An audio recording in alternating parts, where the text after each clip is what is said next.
నమస్తే అండి, నా పేరు doctor Mahathi Priyadarshini.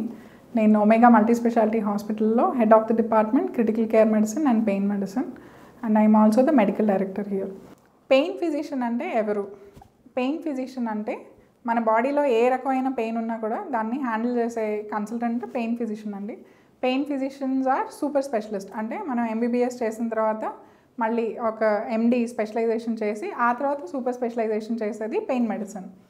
So pain medicine అన్ని రకాల నొప్పుల్ని డీల్ చేస్తారు. అంటే నేను ఇంతకుముందు మీకు చెప్పాను, acute pain, sub acute pain, chronic pain, ఇంకా ఇంకొక category neuropathic pain, somatic pain, visceral pain. So ఇప్పుడు మనకి ఎక్కడైనా మెడ పట్టేసింది, ఆ స్ప్రెయిన్ వల్ల మనకి పెయిన్ తగ్గట్లేదు, 4-5 days మనం ఓవర్ ద కౌంటర్ మెడికేషన్స్ వేసుకున్నాము, అయినా నొప్పి తగ్గట్లేదు, అప్పుడు మీరు మీ పెయిన్ ఫిజిషియన్ని కలవచ్చు. సో పెయిన్ ఫిజిషియన్ ఏం చేస్తారు అంటే మిమ్మల్ని క్లినికల్గా ఎగ్జామిన్ చేస్తారు ఫస్ట్. అంటే నెక్ స్ప్రెయిన్ అవడానికి చాలా కారణాలు ఉండొచ్చు. ఓన్లీ మజిల్ పట్టేయటం, రెండోది క్రానిక్గా నెక్ స్ట్రెయిన్ అవటం వల్ల ఏదో ఒక డిస్క్ కాంపనెంట్ ఉంటుంది. ఇది మన స్పైన్ మోడల్, ఇది మన సర్వైకల్ స్పైన్. సో ఈ డిస్క్ ఇలా బయటికి రావటాన్ని డిస్క్ ప్రొట్రూజన్ అంటాం. సో ఇది సర్వైకల్ స్పైన్ లెవెల్లో జరగచ్చు, మన డార్సల్ స్పైన్ అంటే చెస్ట్ లెవెల్లో ఉన్న స్పైన్లో జరగచ్చు, ఇది లంబార్ స్పైన్. ఇది చాలా కామన్ ఏరియా మనకి. సో మన బాడీలో మెయిన్గా నెక్ దగ్గర ఉన్న discs and lower lumbar spine దగ్గర ఉన్న డిస్క్స్ ఎక్కువ బయటికి వస్తాయి అన్నమాట, ప్రొలాప్స్ అవుతాయి. ఎందుకంటే ఈ రెండు ఏరియాస్లో స్ట్రెయిన్ ఎక్కువ ఉంటుంది. సో మనం అది క్లినికల్గా ఎగ్జామిన్ చేసినప్పుడు మనకి అర్థమవుతుంది అది డిస్క్ బయటికి వచ్చి నరం నలగటం వల్ల వస్తున్న పెయినా, లేకపోతే కేవలం మజిల్ వల్ల వచ్చే పెయినా, లేకపోతే ఈ బోన్స్ రెండు దగ్గర కావటం వల్ల కూడా మనకి ప్రాబ్లమ్స్ రావచ్చు. అట్లా బోన్ స్పేస్ తగ్గటం వల్ల వచ్చిన పెయినా అని చెప్పి. ఇలాగే ఇంకో ఎగ్జాంపుల్ హెడేక్స్. సో హెడేక్స్లో చాలా కేటగిరీస్ ఉంటాయి. మనం యూజువల్గా హెడేక్ వస్తే డోలో టాబ్లెట్ కానివ్వండి, లేకపోతే బ్రూఫిన్ టాబ్లెట్ కానీ వేసుకుని పడుకోవటం చేస్తాం. అలా చేసి కూడా హెడేక్ తగ్గట్లేదు, లేకపోతే ఫ్రీక్వెన్సీ చాలా ఎక్కువ ఉంది, నెలకి 4-5 times హెడేక్స్ వస్తున్నాయి, చిన్న చిన్న వాటికి హెడేక్స్ ట్రిగర్ అవుతున్నాయి అంటే కనుక మీరు పెయిన్ ఫిజిషియన్ని కలవచ్చు. ఇప్పుడు హెడేక్స్లోనే హెడేక్ ప్రతిసారి బ్రెయిన్కి సంబంధించిన ప్రాబ్లమే ఉండదన్నమాట. మనకి ఐసైట్ చేంజ్ అవడం వల్ల హెడేక్స్ రావచ్చు, సైనస్ ఇష్యూస్ ఉండటం వల్ల హెడేక్స్ రావచ్చు, ఇయర్ ప్రాబ్లమ్స్ ఉండటం వల్ల హెడేక్స్ రావచ్చు. ఇంకొక కామన్ కండిషన్ హెడేక్స్ రావడానికి సర్వైకోజెనిక్ హెడేక్స్ అంటాం. సర్వైకోజెనిక్ అంటే మనకి నెక్లో డిస్క్ కంప్రెషన్ ఉండటం వల్ల ఈ మజిల్ స్ట్రెయిన్ అయ్యి మనకి వెనకాల బ్యాక్ ఆఫ్ ద హెడ్ నుంచి హెడేక్ స్టార్ట్ అయ్యి పూర్తిగా హెడ్ అంతా హెడేక్ వచ్చేస్తుంది అనమాట. సర్వైకోజెనిక్ హెడేక్స్ ట్రీట్ చేయడం కష్టం. అంటే మీరు సర్వైకల్ స్పైన్ స్టెబిలిటీ చూసుకునే వరకు ఎన్ని మందులు వేసుకున్నా ఏం చేసినా ఆ నొప్పి తగ్గదు.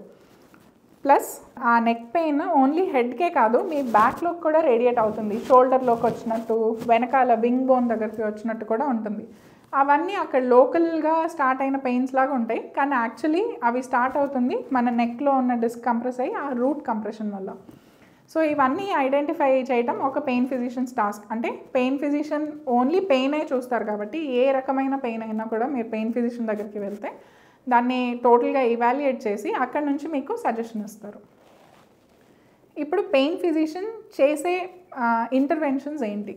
సో పెయిన్ మేనేజ్మెంట్లో మెయిన్గా 2 components అండి. ఒకటి మెడికల్ మేనేజ్మెంట్, ఒకటి interventional pain management. So medical మేనేజ్మెంట్లో మళ్ళీ మందులు ఇవ్వటంతో పాటు ఫిజియోథెరపీ, కౌన్సిలింగ్ ఇవన్నీ కూడా చాలా ఇంపార్టెంట్ రోల్ ప్లే చేస్తాయి. ఎప్పుడైనా కూడా ఒక పేషెంట్ పెయిన్తో వచ్చినప్పుడు డెఫినెట్గా ఇన్వెస్టిగేట్ చేసి మెడికేషన్సే స్టార్ట్ చేస్తాం. మెడికేషన్స్తో ఇంప్రూవ్ అవ్వట్లేదు అంటే అప్పుడు ఇంటర్వెన్షన్, మెడికేషన్స్ ఫిజియోథెరపీతో ఇంప్రూవ్ అవ్వట్లేదు అంటే అప్పుడు ఇంటర్వెన్షన్స్ ప్లాన్ చేయొచ్చు. ఇంటర్వెన్షన్స్ అంటే సపోజ్ మీకు డిస్క్ ప్రొలాప్స్ అయింది, ఇది ఈ రెడ్ కాంపనెంట్ చూస్తుంది మనం, ఇది లంబార్ స్పైన్ అని చెప్పాను కదా మీకు.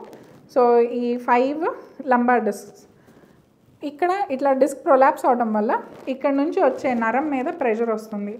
ఈ ప్రెషర్ రావటం వల్ల మనకి ఆ పెయిన్ నరం నలిగి ఆ నరం సప్లై చేసే ఏరియా అంతా బటక్కి కానివ్వండి, థైకి కానివ్వండి, నీ పూర్తి లెక్కి రావటం కానీ ఏ ఏరియాలో నరం నలిగింది అనే దాన్ని బట్టి పెయిన్ వస్తుంది. సో ఆ ఏరియాని ఫస్ట్ ఎంఆర్ఐ చేసి ఐడెంటిఫై చేస్తాం. ఎంఆర్ఐ చేసిన తర్వాత ఓన్లీ డిస్క్ ప్రొలాప్స్ ఉంది, మీకు కెనాల్ స్పేస్ అంటే ఈ హోల్ కనిపిస్తుంది కదా మనకి నరం వచ్చేది, దాన్ని కెనాల్ అంటాం. ఈ కెనాల్ స్పేస్ బాగానే ఉంది అంటే బోన్ ఏమీ కిందకి జారలేదు, కెనాల్ స్పేస్ నలిగిపోలేదు అంటే కనుక ఆ ఏరియాలో చిన్న ఇంజెక్షన్ ఇచ్చి ఆ డిస్కున్న వాపు, నరంకున్న వాపు తగ్గించి మనం పూర్తిగా పెయిన్ తగ్గించవచ్చు. కెనాల్ స్పేస్ తగ్గిపోయింది, కెనాల్ స్పేస్ తగ్గటం వల్ల నరం మీద ప్రెషర్ వస్తుంది అన్నప్పుడు మనం సర్జికల్ ట్రీట్మెంట్ అడ్వైస్ చేస్తాం. సో మీ పెయిన్ ఫిజిషియన్ మిమ్మల్ని గైడ్ చేస్తారు.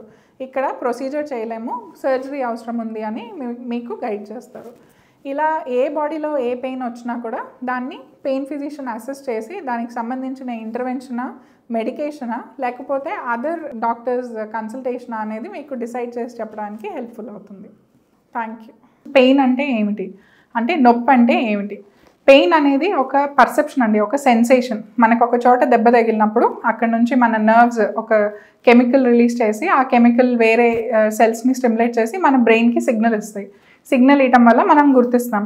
ఇప్పుడు పెయిన్ అనే సెన్సేషన్ లేకపోతే మనకి ఎక్కడ కాలు చేతి మీద దెబ్బ తగిలితే అక్కడ తగిలింది, దాన్ని అడ్రస్ చేయాలి అనేది తెలియదు. సో పెయిన్ ఒక ప్రొటెక్టివ్ మెకానిజం. ఎప్పుడైతే ఈ పెయిన్ లాంగ్ టర్మ్గా బాడీలో ఉంటుందో, లేకపోతే ఆ